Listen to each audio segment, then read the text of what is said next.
Mëshira e nënës.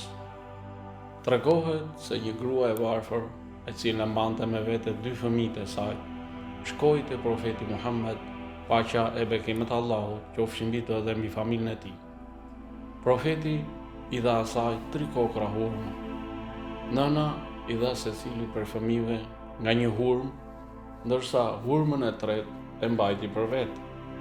Fëmijët e saj i hëngrët hurmat e tyre dhe filluan të shihnin hurmën e nënës. Kur ajo i pa fëmijët që po shihnin hurmën e saj, nëna e ndau në 2 pjesë dhe u dha fëmijëve.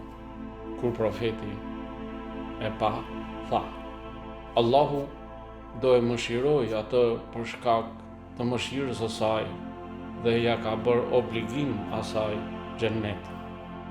Kjo histori paraqet mëshirën dhe sakrificat e prindërve, veçanërisht tregon madhështinë e mëshirës së nënës, e cila edhe pse e varfër dhe e uritur, ajo vendos nevojat e fëmijëve të saj mbi nevojat e veta.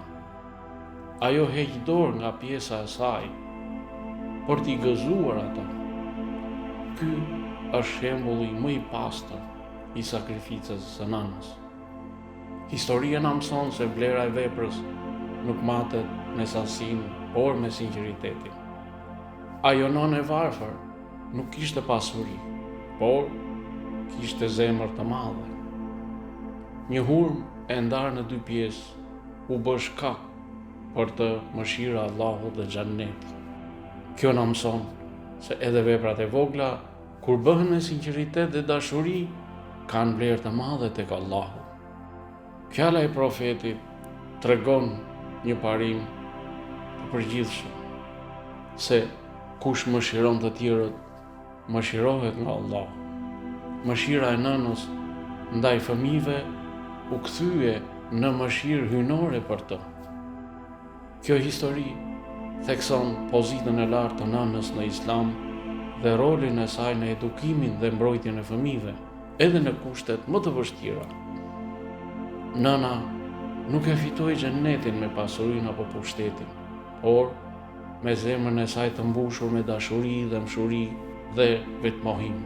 Të mos e vlerësojmë asnjë vepër të mirë, të jemi të mëshirshëm, sidomos ndaj më të dobëtve, dhe të kujtojmë se sakrifica për të tjerët është ndër rrugët më të sigurta drejt kënaqësisë së Allahut dhe xhennetit.